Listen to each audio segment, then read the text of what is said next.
हम पलटने जा रहे हैं इतिहास के वो पन्ने जिनमें आप जानेंगे हमारे भारत के महान इतिहास को।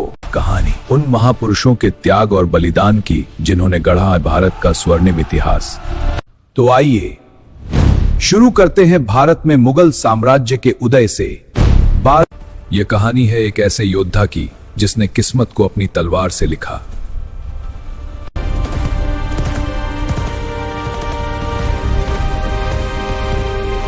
चौदह में फरगना की धरती पर जन्मा एक बालक जिसका नाम था बाबर।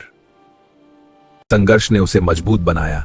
यह सिर्फ एक जीवन नहीं, एक साम्राज्य की शुरुआत थी। 1496 में उसने उज़्बेक शहर समरकंद पर आक्रमण किया और 7 महीनों के बाद उसे जीत भी लिया।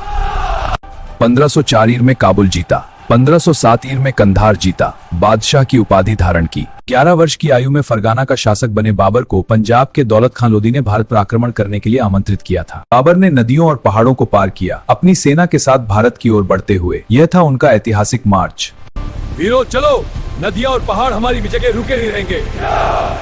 हाँ, विजय हमारी है। उसने भारत में तोपखाने और मजबूत सैन्य रणनीतियों की शुरुआत की। उसने मुबैयान नामक पद्य शैली भी विकसित की। मुगल बादशाह बाबर का जीवन से हार नहीं मानूंगा, मेरी जीत लिखी जाएगी। उसकी विजयों ने भारत में 300 से अधिक वर्षों के मुगल शासन की नींव रखी।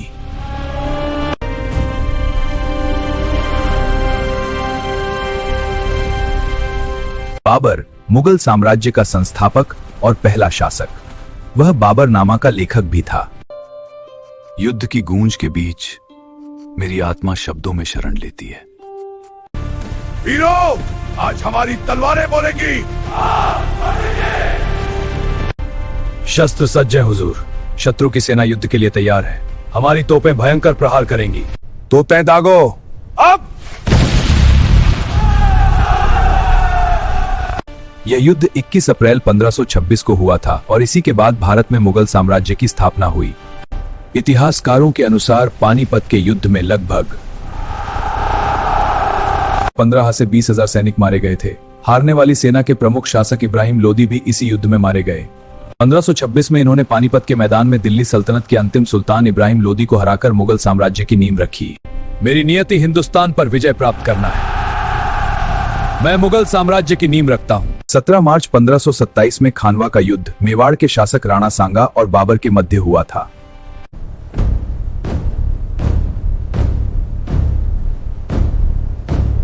बाबर ने तेज और योजनाबद्ध हमला किया। राजपूत तैयार नहीं थे। यहाँ भी बाबर की तोपें और बंदूकें निर्णायक साबित हुईं। राजपूत पूरी तरह संगठित नहीं थे। कुछ सहयोगी युद्ध के दौरान कमजोर पड़ गए।